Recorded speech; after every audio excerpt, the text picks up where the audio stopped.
Good news, you guys. We are very close to finalizing a peace deal with Iran. In fact, the time and place of the signing will be announced shortly. Now, I know this isn't the first time you've heard this, and you might be skeptical, but don't worry. It comes from a trustworthy source. Let me just check the name here. Oh, Donald Trump. All right. Never mind. For more on this, it's time for a closer look. First things first, last night we got an answer to the question, how long does it take to get Donald Trump's bad vibes out of a building he recently visited? And the answer was 2.5 quarters. What a night for the Knicks. And what a night for the celebrities who were there. They were all making the surprise faces they think they're making when they fake surprise faces at award shows. And in a way, it's kind of sad for Trump that he missed the games, because if anybody needs to know a 29-point comeback is possible, it's him after looking at his approval ratings. Now, one of the reasons those approval numbers are so low is that even some Republicans feel they've been sold a bill of goods, like when Trump and J.D. Vance called themselves the pro-peace ticket during the 2024 campaign, which is already a little bit weird. I mean, maintaining the peace is part of the job of president. It's what everyone wants. It's not a bonus feature. It's like if you invited a coworker to your barbecue and he said, "I'd love to come, and I won't hit on your wife." And if you're thinking to yourself, but Trump doesn't seem very pro-peace, he's attacked or threatened 1 out of every 13 countries on Earth, there's a simple explanation. The team that made that graphic misheard. Trump's not the pro-peace candidate, he's the 8-piece candidate. And I have to assume that's what Trump and his team meant when they said stuff like this. The only chance we have for peace and prosperity is with Donald Trump. President Trump is the peace president. If you want to bring back the peace, the prosperity, stopping the wars, go, bring your friends, vote for Donald Trump. Donald Trump is the candidate of peace and prosperity. I am the candidate of peace. I am peace. Oh, you're a piece, all right. A piece of work.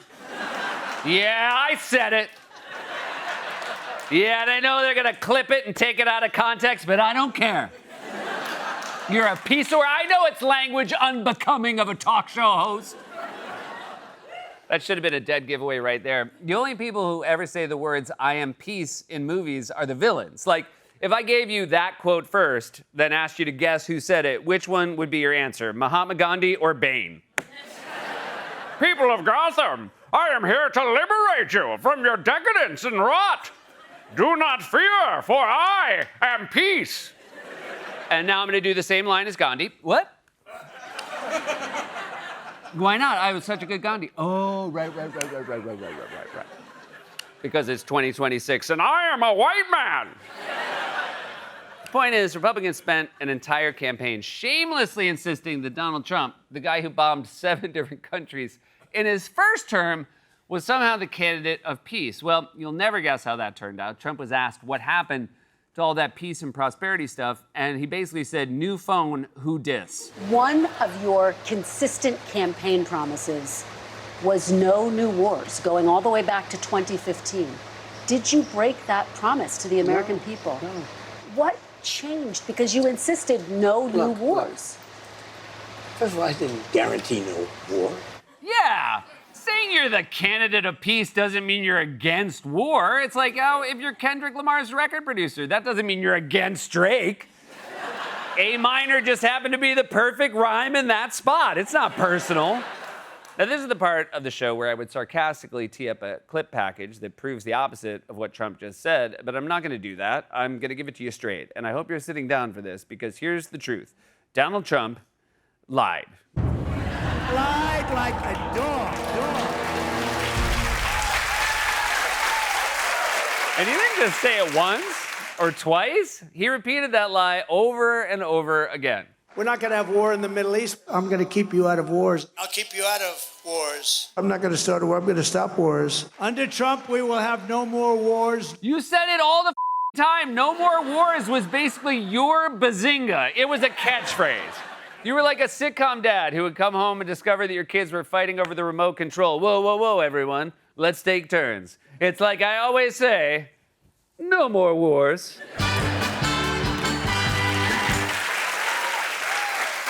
But fine, so what? So Trump lied. The important thing is he's doing everything he can now to stop the war with Iran that he started. In fact, as I'm sure you've heard him say, Many times, we are very close to a deal. Early this morning, Iran launched retaliatory strikes on American bases in the region after the U.S. military struck strategic locations near the Strait of Hormuz, which were themselves a response to Iran's downing of a U.S. Army helicopter earlier this week. A new threat from President Trump to Iran.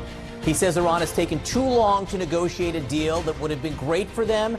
Now they will have to pay the price. They'll have to pay the price. What about us? Gas is so expensive, I had to learn to ride a unicycle.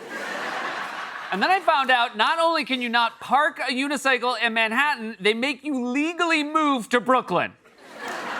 The back and forth with Iran has been so exhausting that even Fox News is starting to get tired of all the BS. I think the ceasefire's been fake all along. I think that the ceasefire is kaput. I don't know how you claim that all of this is being held together. I know we're not supposed to ask about timelines, but November's coming. He keeps saying we're very close, we're days away, and I don't know what that means. We've heard that for a very long time. It's like watching a tourist slowly realize that a game of three-card Monte is rigged. Oh, so weird. I won the first two, but now I've lost 37 in a row. But it's no surprise that even conservative news outlets are losing patience. Trump has promised to deal with Iran more times than HBO has rebranded. At this point, we've been through Iran Deal Go, Iran Deal Now, Iran Deal Plus, Iran Deal Max, to just Max, back to Iran Deal Max, back to Iran Deal Plus. I just hope we get a spin-off called The Pit of Hormuz. And yet, despite the fact that even their most diehard sycophants on Fox News are skeptical, the administration keeps insisting that a deal could come any day now, or any week now, or any month now. Right now, I feel that we are in a position to get a deal, and I think we're very close to achieving that goal. You say very close. How soon? Could the deal happen before the midterm elections? Oh, absolutely. No, I think we're going to know a lot before the midterm elections. Look, I think that the deal could happen in the next week, but the deal could also happen months from now. That's not helpful. You're talking about a deal to end a war that has crippled the American economy, like my contractor talking about our bathroom renovation. Hey, Angelo, when is this going to be done? Oh, give me a break, Your Highness. I'm sorry we aren't moving quickly enough for the Prince of New York. We haven't had a working toilet for 6 months, Angelo. Oh, I didn't know my liege was too good for the bucket.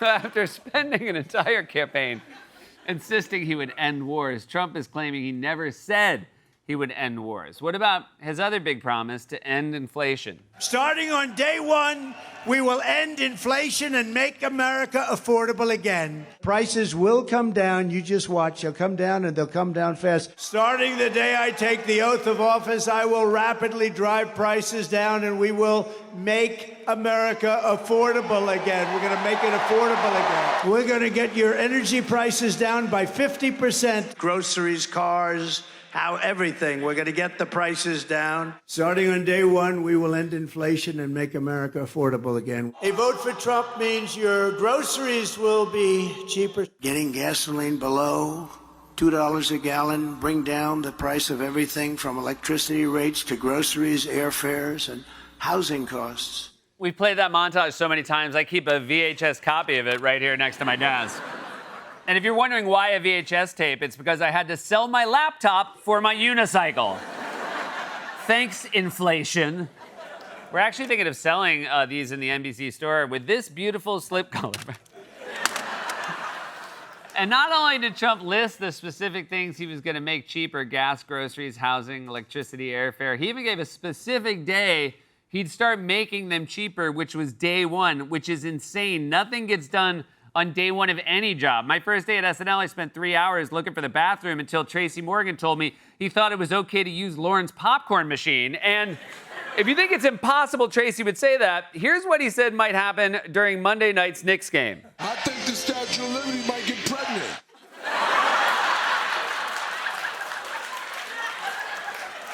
And by the way, take a look at her after last night's comeback. Not only did inflation not come down in a new report this week, it is found that it has gone up. It's higher than it was when Joe Biden left office. But much like his promise to end wars, Trump is changing his tune on inflation. Now he says, actually, you guys, inflation is awesome. Are you concerned, Mr. President, about the latest inflation number which came out this morning? Could that be a No, headwind I love it. for The Republicans numbers were in terms great. of trying to hold You know what I the really House love? and the I Senate? love the inflation. You love inflation? I thought you were going to end it. I genuinely can't think of a more tone-deaf thing for a president to say. He might as well say, baseball is boring and apple pie is disgusting. I mean, honestly, what could he say that's more politically damaging than I love inflation? I don't think about Americans' financial situation.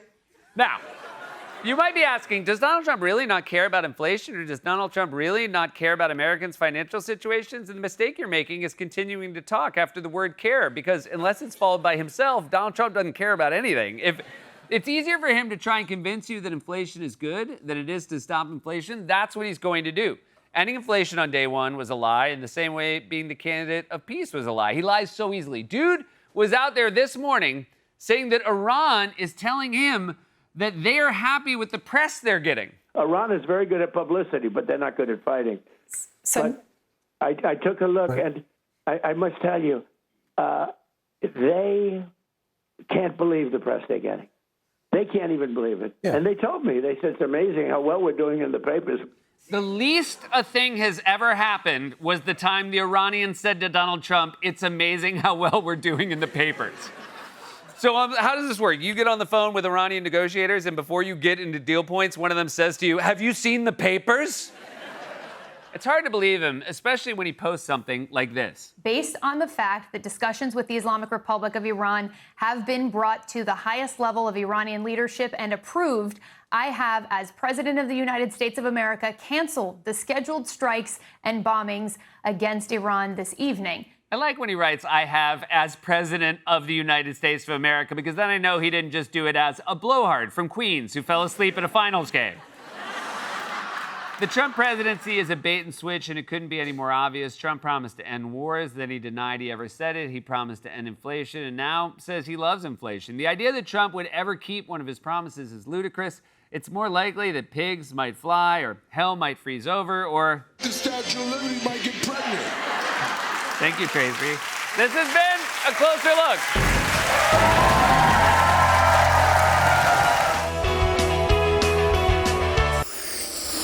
Thanks for watching.